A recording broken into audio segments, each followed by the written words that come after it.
Hey, Jellers. Alex is back. Yay. Even though I'm really tired, but we both are. It's Tuesday. And this is another episode of True Crime and Chill.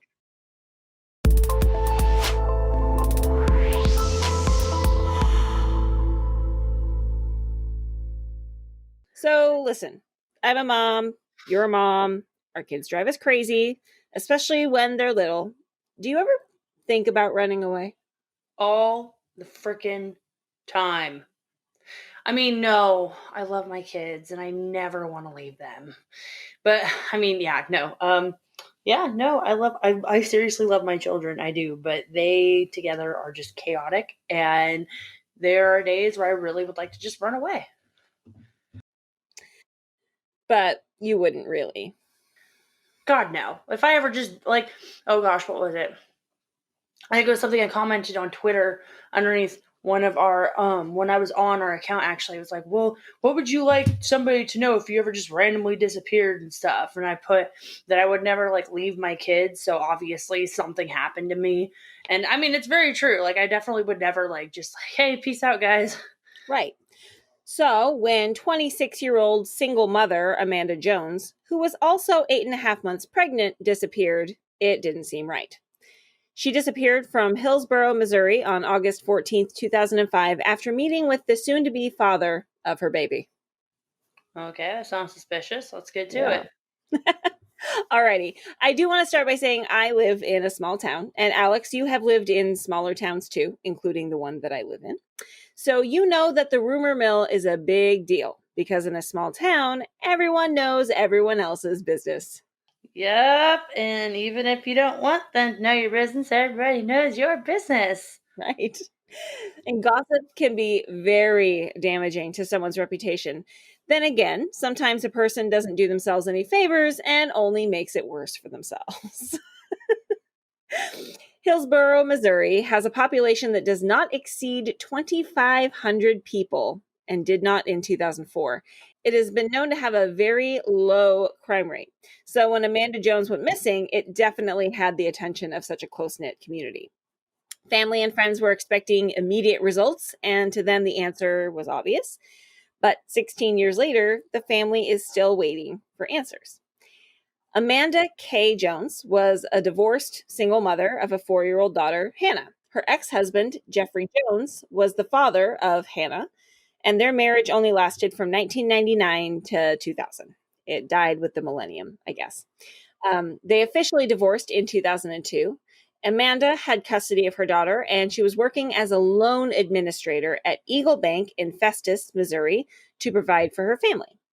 In December of 2004, at the bank's Christmas party, she met the charming bartender, Brian Lee Westfall, who was also a computer instructor at Jefferson College and a volunteer groundskeeper at the Hillsboro Civic Center.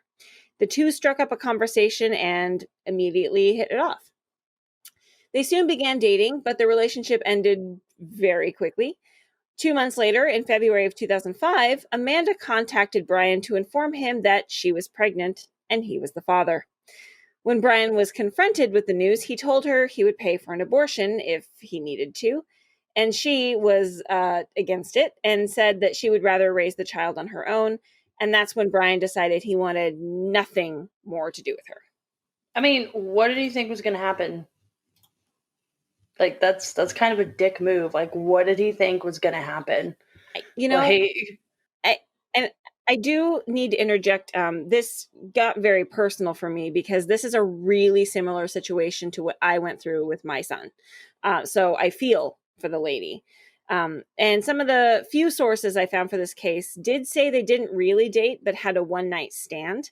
Mm-hmm. But the one consistent piece of the story is that Brian was in a relationship at the time with somebody else. Oh, okay. So it wasn't that he actually wanted her to have an abortion. It was the fact that he was with somebody else. Okay. Right. We see you. So from that point on, the two had apparently no reported contact with each other until the middle of August of 2005. Amanda was focused on raising her daughter, preparing for her new baby boy that she was reportedly going to name Hayden Lucas. along with taking care of herself because she had been diagnosed with Graves' disease. Damn. Yeah. One of my sisters-in-law has that, and if you don't know what it is, it's an illness that causes your thyroid to be overactive and overproduce hormones. Yeah, it's a bunch of fun. That was total sarcasm, by the way, if you're not watching the video. So back to the case, Amanda was planning to raise her son on her own. So when she got a surprise call from Brian on the early morning of Sunday, August 14th of 2005, she, of course, was surprised. Brian asked if she would like to meet at the Hillsboro Community Civic Center to discuss the baby and possibly have lunch at the seafood restaurant called Off the Hook. The Civic Center is like the place for events in this small town. It's where people have their wedding receptions. There's a restaurant. It's like the gathering place for the majority of the city. So it wasn't weird that he wanted to meet her there. Also, he is the volunteer groundskeeper there. So I imagine he was working and was like, hey, I got to take a break. Why don't you come? We'll have lunch. And she was like, yeah, sure. We can talk about the baby. That sounds great. She was hoping that he really did want to be part of the child's life. And so she was like, yeah, let's meet. So she planned to meet him at 1:00 after going to church with her family. I mean, okay, so like if that happened and like just out of the blue, I got a message like, hey, I kind of want to meet up with you or whatever, blah, blah, blah. I wouldn't necessarily like, no, like we can't meet up or anything, but I definitely would like take a friend with me. I definitely would like call my friend and be like, hey, like, can you come with me? Because last time him and I talked, it was like super like tense and stuff, and this is what he said, and I don't want to do it again. So can you come with me so that way I know that if I need to get out of there, I can get out of there.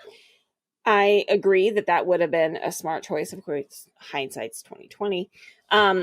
On the other hand, it's such a small town, and they were talking about going to meet in public. So Yeah.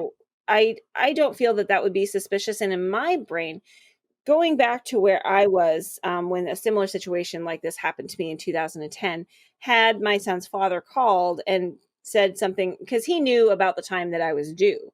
So had he called me like, in March of that year and said, hey, can we get together and talk about this baby thing? I'd be like, yeah. Yeah. Granted, I had like a 2-year relationship with that guy. This was like a one-night stand sort of situation, or a very short dating situation. So, after church, Amanda dropped her daughter off with her parents and said she'd be back soon. And then she made a quick stop at Walgreens to buy a soda, hairspray, and a carabiner keychain before meeting up with Brian at approximately 1:00.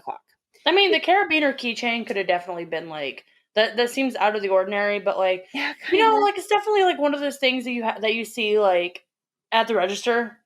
You're like, oh, that looks. I mean, like I had a carabiner keychain on my car keys for like the longest time. I still have one. It's small. Yeah, like she probably saw it and was like, oh yeah, that's kind of cool. Yeah, right. It's weird, but still nothing there that says that she would, she was getting ready to run away.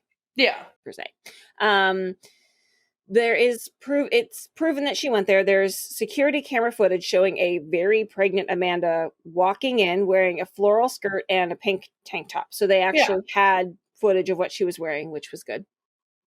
The two, she arrived and the two reportedly spoke for about an hour. And during their conversation, Amanda received a phone call from a relative at 1:16 p.m., to which the family member claimed Amanda sounded agitated and said she was unable to speak at the moment. Not too long after, Amanda said she had to use the restroom, and that's when the two parted ways as Brian went back to work around the Civic Center. Around 5:00, Amanda's family started to grow concerned because they felt she should have been home by now. So, or maybe at least called them. They attempted to call her cell phone a few times, and she didn't answer. So Amanda's sister, Carrie Prost, went to her home to see if she was there, but there was no sign of Amanda. They made a call to Brian to see if Amanda was still with him, but he said he last saw her at approximately 2 p.m. after he dropped her back off to her car after their lunch date. Shortly thereafter, Brian called back and said he wasn't being truthful, and he and Amanda never actually went out to eat. And after conversing for an hour, the two split ways. But as he was leaving the premises at 4 p.m., he noticed her still sitting in her car speaking on her cell phone. Okay, A few things. Okay. Few things. One, was it him that reported that Amanda went to the bathroom, or was it other witnesses in the restaurant that reported this? It was him. Okay. So I'm assuming that they already checked the security cameras and such like that to like make sure. I don't think there were security cameras on the premises. Okay, so this is 2005. It still wasn't as common. Yeah, but still, but like, so okay, so obviously she was alive around 1:16 because that's when the family member called. So I'm assuming that the call probably lasted about 5 minutes, and that 1:16, 1:20 time frame was really the last time anybody ever heard from her. Mm-hmm. Now, I understand if she's missing, why he would want to be like, oh yeah, we were totally here and everything, and dropped her off, blah blah blah. But then he realizes, shit, like if cops go and talk to this restaurant, they're gonna say that like, no, they don't remember her being there or anything. They don't remember me being there. So then he calls back and gives the truth, which I get. However, my thing is, like, he drops her off. What time is he supposed to be back at work? If the last he saw her was at 4, what time was he supposed to be back at work? He was leaving work at 4 and said as he was leaving, she was still sitting in her car at 4 p.m. talking on her cell phone. So who was she talking to? Let's get to that, shall we? The news from Brian didn't sit right with Amanda's family, and they couldn't imagine why she would sit in her car with a broken air conditioner in the middle of the summer heat at 8.5 months pregnant. Yeah, like, let me tell you, so when I was pregnant with Bentley, we were living in Texas at the time, okay? And I was pregnant all through that summer. And I remember I went to a former friend's wedding in Indiana, or whatever, and it was humid. Mm-hmm. And I was miserable. And I was only like 5 months pregnant. Right. Bentley was born at the end of November. I was 9 months pregnant at the end of November, but yet I was pregnant like 5, 6, 7 months pregnant all through the summer, and it was terrible. I never left my house unless it was to go to another AC place. Like, Dustin had a truck and everything, and he always wanted to drive it, but he had a broken AC, and I never wanted to be in it because I was always too hot. So I'm sorry, but if I got done, I was agitated and I was irritated and I just wanted to go home, I wouldn't sit in the car for 2 hours on the phone for 2 hours and just one, I wouldn't sit in the car for 2 hours and talk to somebody in the first place. I'd be like, we need to go somewhere else because I'm hot. Yeah. And two, I wouldn't sit in my car. Like, I wouldn't sit in my car if I had a broken air conditioner after arguing with somebody when I just wanted to get home if I was that pregnant. Right. Right. So Amanda's family decided to go see if she was at the Hillsboro Civic Center. Maybe she was still there. So when they arrived, they found her blue 1997 Pontiac Sunfire abandoned with her purse inside and the doors unlocked. And the door was slightly ajar, like not open, but it was like not closed all the way. Amanda, her cell phone, her keys, and her wallet were nowhere to be found. The police were, of course, then called, and an investigation happened very quickly. Brian was brought in for questioning, and he was initially cooperative. However, the police considered his story suspicious because he gave conflicting statements as to his whereabouts and his interactions with Amanda. Also, the police obtained Amanda's phone records and noticed she was last active on her phone at 1:16 p.m. So who was she talking to? Obviously, she wasn't talking to anybody. Right.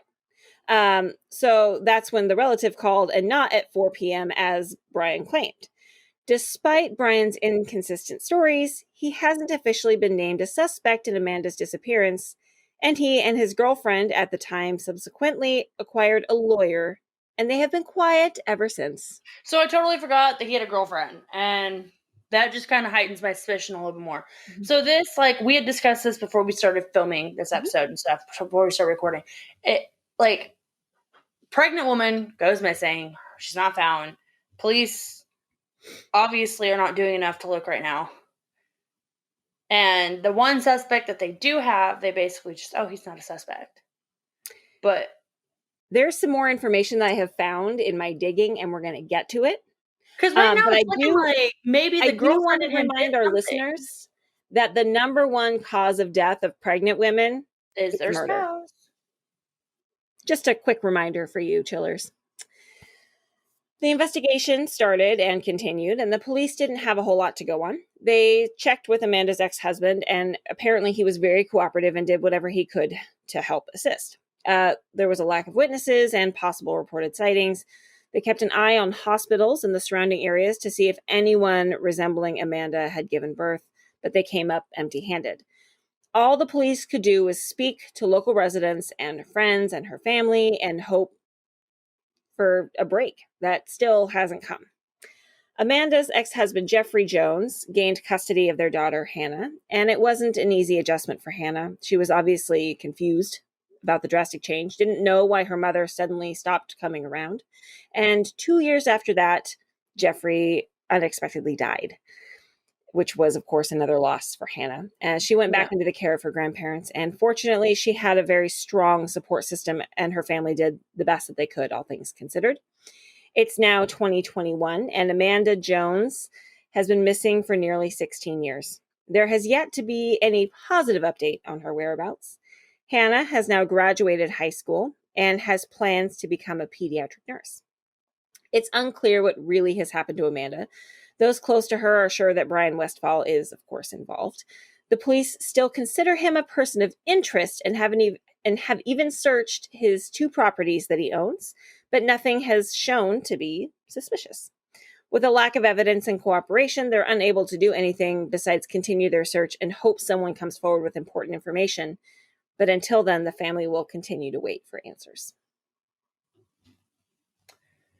So, here's my question. So, obviously, as Hannah got older, like, she started looking into her mom's disappearance and all this stuff or whatever.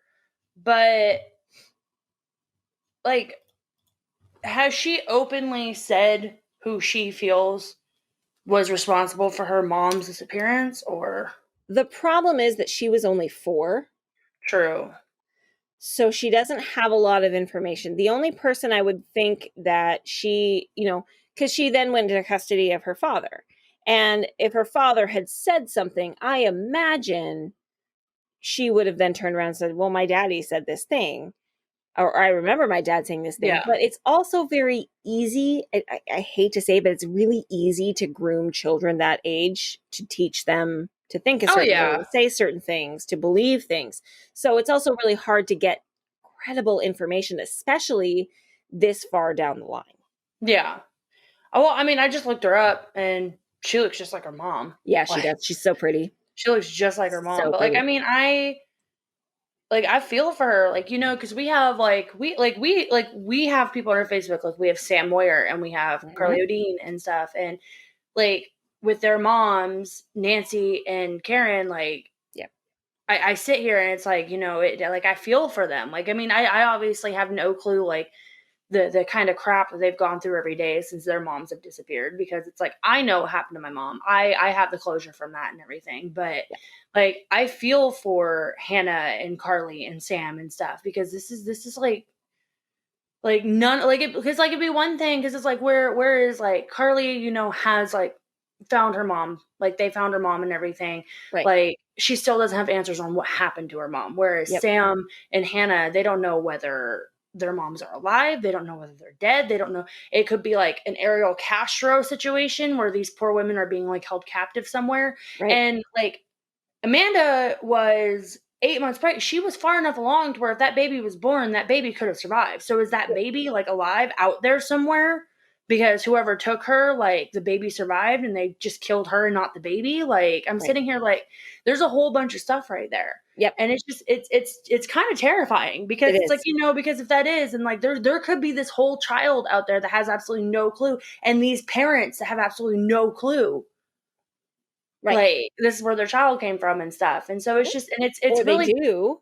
And right. But I mean, it's really disconcerting that the last person, because usually the 2 people who are the suspects in somebody's disappearance is the spouse and the last person to see them.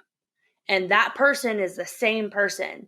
And you're telling me It wasn't her spouse. It was just the father of the but baby. I mean, like, he was like, it was that type of thing. And you're telling me that the guy who not only said, like, oh, you need to get an abortion, and the guy who had a girlfriend, and the guy who last saw her alive, you're telling me that there's no suspicious activity there. Like, I try really, really hard to put my good faith in the justice system and the police department, especially because I want to work in the justice system after I get my degree. But it's really hard to do that when I look at cases like this and I go, you guys are telling me you have no leads, you have no people that like you can look at and be like, right.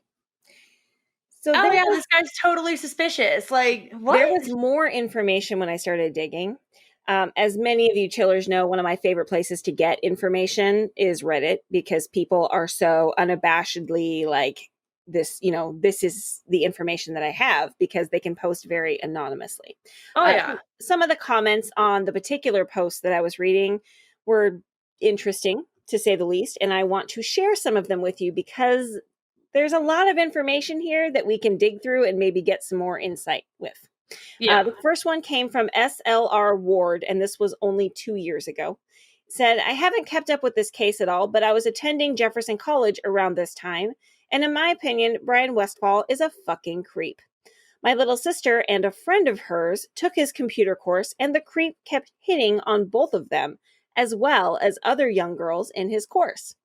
He ended up having a thing with my sister's friend and my sister, and it ended up in a yelling match about her going out to his farm after classes. The general talk around campus was that he was definitely involved in her disappearance, and that the cops needed to search his farm a hell of a lot more extensively than they were doing. Yeah. Last I heard, he was still in a relationship with my sister's friend, but given he was chasing her and my sister when A, he was under suspicion of freaking murder, and B, they were 17 and his students make him a fucking creep in my book. The guy was a major slimeball when I had to interact with him, and I know for a fact no one I interacted with on campus had a positive opinion of him outside of my sister and her friend. My sister got pretty pissed at me for laying into her about going to this guy's farm to, quote, see his horses, end quote. But no damn guy his age should have been enticing young girls to a secluded area, and she damn well should have known better than to accept that offer. There were a few posts with some questions in there, and then later he posts again, Steph is, or maybe was, I don't know for sure if they hang out anymore since I moved out of the area in 2006, her friend. Stephanie is the girlfriend still of Brian Westfall, and the girlfriend he had when this lady went missing. So Stephanie and Amanda were friends? No. Stephanie and this guy's sister were friends? Yes. Okay. Yeah. He said, I've known her since she was in junior high. I honestly don't believe she was actively involved in the crime like some people have been insisting, but I do believe that she got involved with an older man who had no fucking business getting involved with a teenager and got in over her head way too fast. Her parents in no way approved of her being involved with them, but convincing a teenager to not do something on basis of their parents' disapproval doesn't work well. At this point, I have a feeling it's a situation of she's invested too much in the relationship to give it an honest look anymore. But I mean, okay, I understand investing too much into a relationship. Trust me, I do. But if the guy I was with was accused of murder, I would definitely be kind of taking a step back and being like, okay, let's see what's going on here. The only time that you really can't take a step back and look at that is, one, if you know something that you shouldn't and they're threatening your life, which is completely understandable, right. Or two, you did something with them. Well, and the next comment I want to say comes from SL Hopper, again 2 years ago. Mm-hmm. It says, I'm from Hillsboro, and the bank she worked at still has her poster in the window. Everyone here thinks the baby daddy did it, but no one can prove it. And since her body has not been found, there is little to go on. His family owns lots of acreage. She could be buried anywhere. See, this reminds me of something else, but I can't really mention it right now because if I do, it might. So we'll talk about that after that. But the next comment I want to get into is an interesting thought process to me, and kind of makes me go because again, we talked about how this happened in a small town, and when the rumor mill starts, it goes and goes and goes and goes, and then never really dies, right? yeah, So Brock Hard Canuck 2 years ago on this Reddit interesting post. screen name. I know I'm gonna guess his You know name what? is At Brock, least we and he haven't lives in gotten a nut Canada. till you buck type of guy. He said, as a side note, quote, lawyering up, end quote, doesn't make one guilty. It makes one smart. If you're a man and your pregnant girlfriend / wife disappears, of course, law enforcement is going to look into you. Now, I consider the fact that Brian can't get his story straight to be suspicious, and the fact that he didn't want the kid is another obvious factor. But still, even if you are 100% innocent, getting a lawyer for police questioning is not a dumb idea. You never know if the police actually consider you to be a potential suspect. So then he has a link for collinsattorneys.com, and he quotes it saying, you should request an attorney immediately if you are being questioned about a crime and you may be the target of the investigation. You should request an attorney if the answers may incriminate you. Perhaps just as importantly, you should request an attorney if you are not sure. The friendly police officer is there to investigate a crime and prosecute. He is not your friend. Rest assured, the friendly conversation you are having may and will be used against you if it can. So stop talking and request an attorney. If there's any possibility, however remote, that you may be the target of the investigation. Then Metal Barbied replied this. It does seem that he is responsible, but all of my friends in law enforcement say this. They are not there to be your friend or make you feel good. You don't realize how much every little thing you say is being scrutinized. Oftentimes, innocent people can look suspicious. And I wanted to bring this to attention because it's sort of like one of our, if you go onto our YouTube channel and you look at our Lacey Peterson case, 90% of the comments on that one are all people calling us all sorts of names because Idiots. Probably because they didn't watch the video for one. Because I remember, because I was at work when I was working at the prison, and I was talking to somebody about this case, and I told them, I was like, "What do you think about Scott Peters' case?" Oh, he's guilty. Well, why?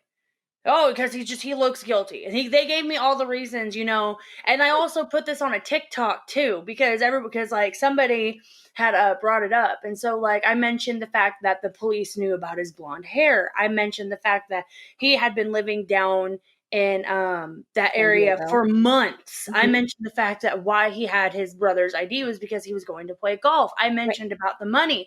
I still don't have an accurate reason for the Viagra, but you know what? It's there. But like I mentioned all of that, and it's like I totally get lawyering up. There was a case that I heard about a boy who was basically he was charged and put in prison for his sister's death, and come to find out it was somebody completely different and everything, but they thought that he did it, and the police had zeroed in on him, and this boy was questioned I think for like 16 or 18 hours without any kind of like parental supervision, nothing. And stuff. And they basically got him to confess to this murder that he didn't do, just so that way, because they were like, look, if you just tell us that you did it, we'll let you go home. And he said that, yeah, I did it.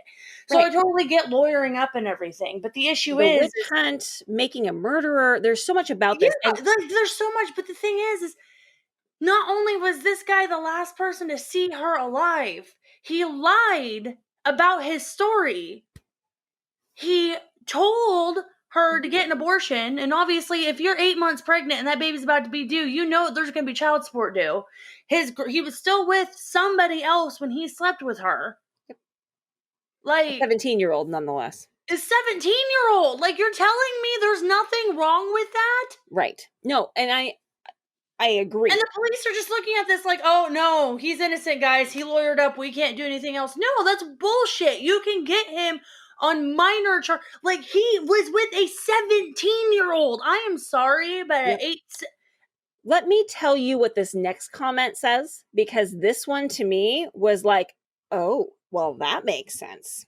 But just again, for the record, people did not agree with our possibility that Scott could be innocent. And Even if he's not, even if he isn't innocent, I know for a fact he did not kill Lacey himself. If he hired somebody else, that might be a fact. I know for a fact he did not do it himself, though. Right. What I'm saying, though, is, the media very much made him out to look guilty. Everybody thinks he's guilty, and we got called all sorts of names for even saying, We still get hinting. called all sorts of names for that. Names. People tell us that we need to be careful when dating because we obviously can't tell. We are not good judges of character. We've gotten a lot of really mean insults on that video. Yeah, and some of them we haven't even actually posted just because they're just unnecessary. Yep. So anyway, but this one to me said a lot. It came from I can't say this. It's DRN Stevens, like it's abbreviated.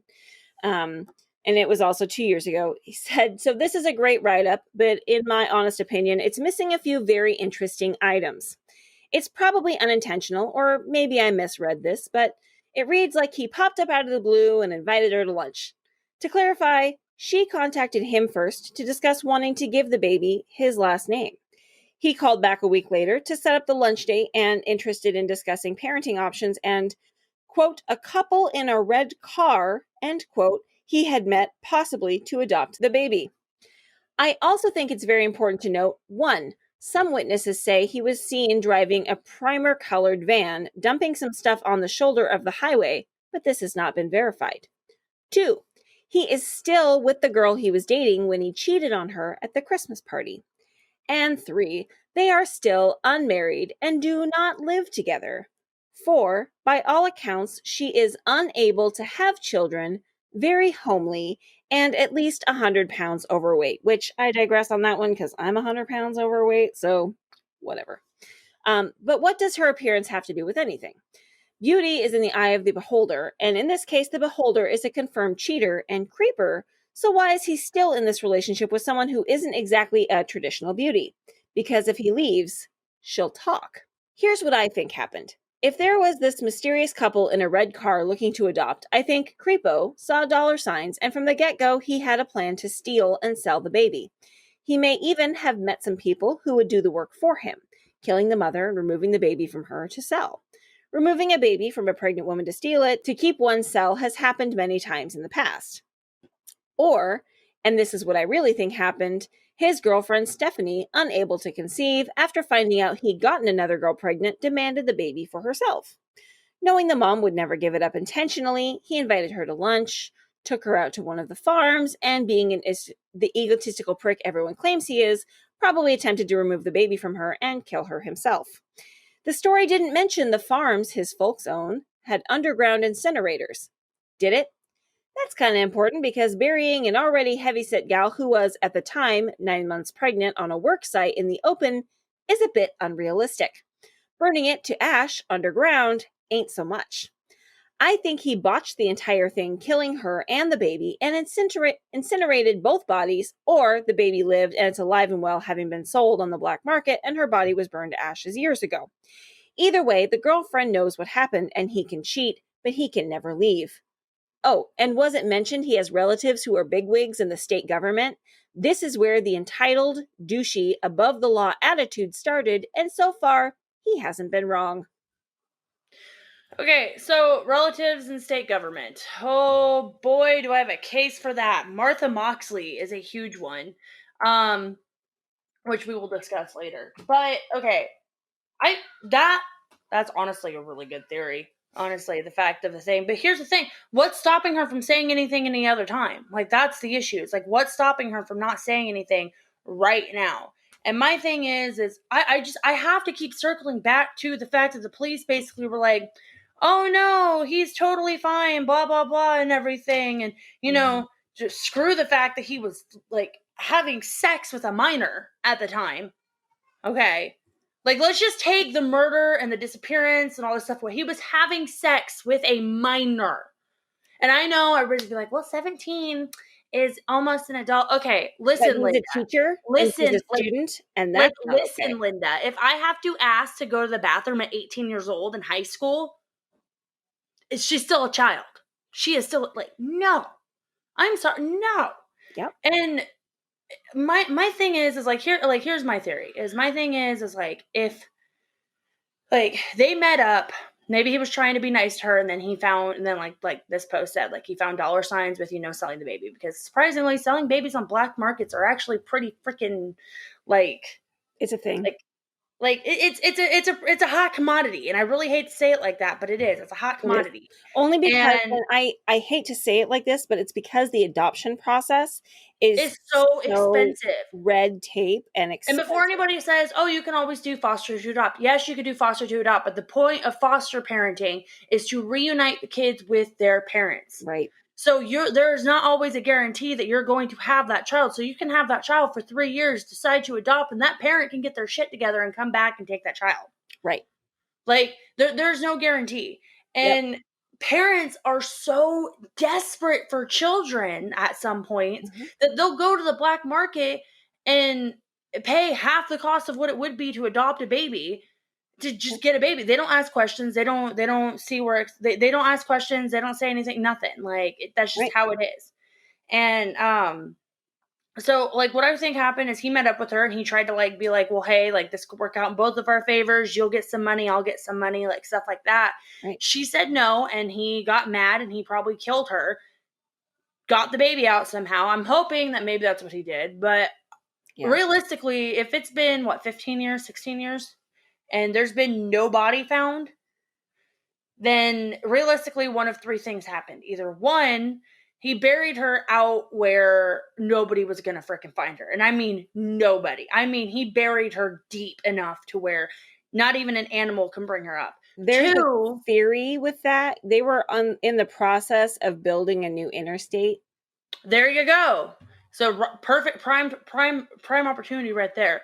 2, he incinerated her. Or 3, he dumped her in a body of water and she's just never been found yet. Like, right. And I 100% agree. The next article I had to get information from came from, it's called Ramblings from the Reservation. It's a Native American woman. And the article was done Saturday, April 1st of 2006. It was called, Has Amanda Jones Been Forgotten? And there were some really interesting comments under it that were clearly from those close to people involved in the case, including Amanda and Brian, and even a couple of anonymous posts that they think were Stephanie. So I'm going to read a few, and you tell me what you think when I'm done going through these. The first anonymous comment said, there was a van involved. They pulled over at the intersection of Highway 21 and B Highway and threw a few things out the window on the right side of the road, just up from the lights.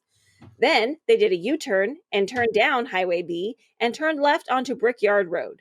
They pulled over onto the left side of the road about a quarter of a mile on the left side of the road and stayed there a while. I believe there is a house there and some dogs. You may find some evidence there. The van was not colored, but was some primer color. Because that's not suspicious. It sounds to me like a straight up anonymous tip that they didn't know where to go, so they put it here. But it also could be someone going, oh yeah, there is this evidence. Somebody should look into this. So it could go either way. The next one said, anonymous comment again, I also know Brian during his Jefferson College days, and I can personally tell you that he was a very peculiar person. He often had a blank stare and could be caught in numerous frivolous lies. When I heard this a couple years later, I had no doubt in my mind that he was very capable of something like this.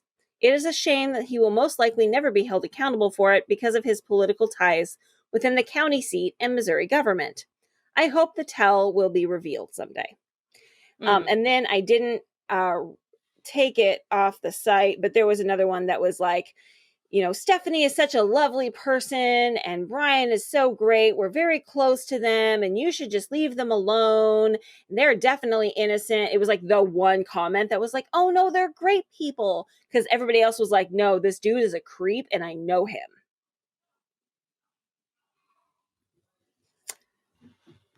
Like, I don't even know.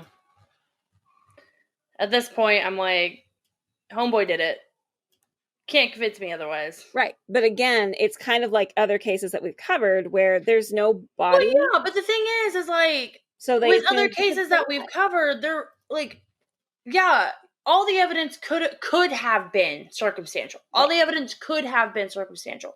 Could Scott have been guilty? Could, like, Caitlyn have run away? Could, like, there were other options.